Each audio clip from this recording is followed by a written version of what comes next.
Comparison usually begins before we notice it. Someone announces a promotion, posts a vacation, buys a house, loses weight, or seems happier, and a private measuring tape appears in the mind. The painful part is not simply seeing another life. It is turning that life into evidence about our own value. Humans compare because the brain is social. For most of human history, knowing your place in the group affected protection, mating, status, and survival. The modern world changed the stage, but not the machinery. Now the tribe is not 30 people in a village. It can be thousands of polished lives on a screen. There are two main directions. Upward comparison means looking at someone who appears ahead of you. It can inspire, but it can also create shame.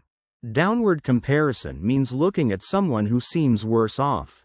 It can create gratitude, but it can also become arrogance or relief built on someone else's struggle. A realistic example is income.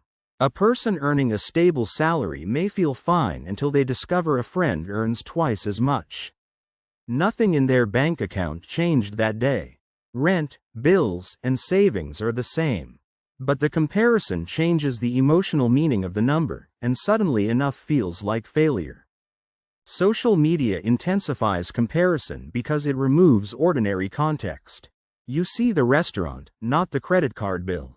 You see the engagement photo, not the argument in the car. You see the business launch, not the 3 failed attempts before it.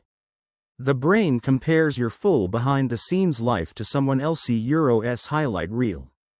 Comparison also loves unclear goals. If you do not know what you actually value, every impressive life can pull you in a different direction.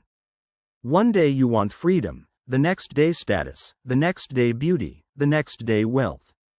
Without a personal compass, other people's milestones become accidental instructions. Sometimes comparison reveals useful information. Envy is not always evil. It can point to a desire you have not admitted. If someone's creative career bothers you, maybe you miss creativity. If a calm marriage hurts to watch, maybe you want emotional safety. The feeling becomes useful when you study it instead of drowning in it. The problem begins when comparison becomes identity math. Someone else's success plus your slower progress equals personal defect. That equation is false. People start from different families, health, money, luck, networks, timing, and responsibilities. Comparing outcomes without comparing starting conditions creates a distorted scoreboard. Sibling comparison can be especially deep because it starts early. One child becomes the smart one, another the easy one, another the difficult one. These labels can follow people into adulthood.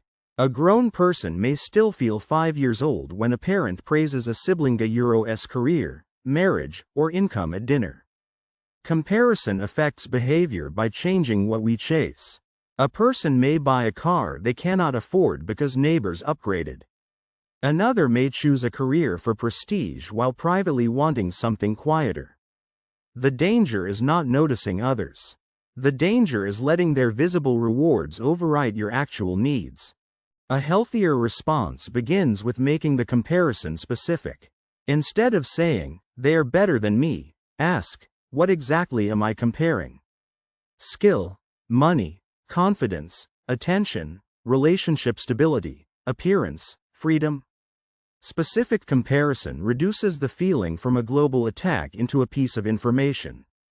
Another useful move is comparing process, not just results. If someone has a strong body, what routine produced it? If someone runs a business, what boring systems support it? Results can create jealousy. Process can create instruction. You may discover that you do not want the result badly enough to pay the real cost. Gratitude helps, but only when it is honest. Forced gratitude can sound like scolding yourself for feeling human. Better gratitude says, "I can want more and still respect what I have." That balance keeps ambition alive without turning your current life into an enemy. It also helps to curate inputs. If certain accounts repeatedly leave you ashamed, jealous, or frantic, The problem may be the diet of attention. You would not eat food that made you sick every day just because it looked attractive. Your attention deserves similar standards. A powerful replacement is self-comparison across time. Are you wiser than last year?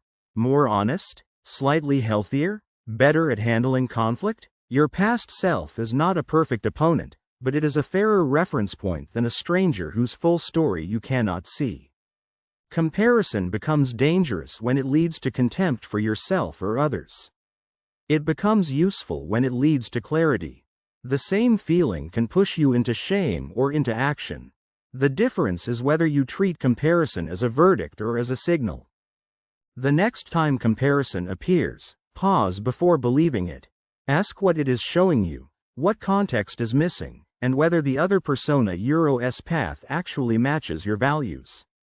You do not need to become blind to others. You need to stop using incomplete pictures as final judgments on your life. We compare because we are social beings trying to understand where we stand. That instinct is not going away, but it can be trained. When comparison becomes curiosity, it can teach. When it becomes self-punishment, it steals. The goal is not to win every comparison. It is to return to your own life with clearer eyes. Comparison begins as a social measuring tool. A child looks at classmates to understand what is normal. An employee looks at colleagues to judge progress. A creator checks other creators to estimate quality. The problem starts when comparison stops being information and becomes a verdict on personal worth. Then someone else's success feels like proof of your failure. Social media intensifies this because it shows outcomes without the full process. You see the promotion, the vacation, the body transformation, or the happy couple photo. You do not see the debt, the editing, the years of practice, the private conflict, or the lucky timing. The comparison is often between your backstage and someone else's highlight reel. Comparison can still be useful when it becomes specific. Instead of thinking, oh they are better than me, ask, oh what exactly are they doing that I can learn from? Maybe they practice more consistently, ask better questions, or manage time better. Specific comparison creates a path. Global comparison creates shame. The healthiest use of comparison is direction, not self-punishment. Other people can reveal possibilities, standards, and skills. They cannot define your entire value. When comparison hurts, narrow it. Compare habits, methods, and choices, not identities. Then someone else's progress can become useful information instead of a weapon you use against yourself. A simple reset is to compare inputs before comparing outcomes. Before envying someone else's result, ask what they practiced, sacrificed, learned, or risked to reach it. This does not make comparison painless, but it makes it fairer. It turns jealousy into information and reminds you that most visible wins are built from invisible repetitions. It also helps to choose better comparison groups. Compare your current skill with your past skill. Compare your effort with your own standard. Compare your next step with the life you actually want, not the life that looks impressive online. That shift does not remove ambition. It gives ambition a healthier direction and makes progress easier to recognize.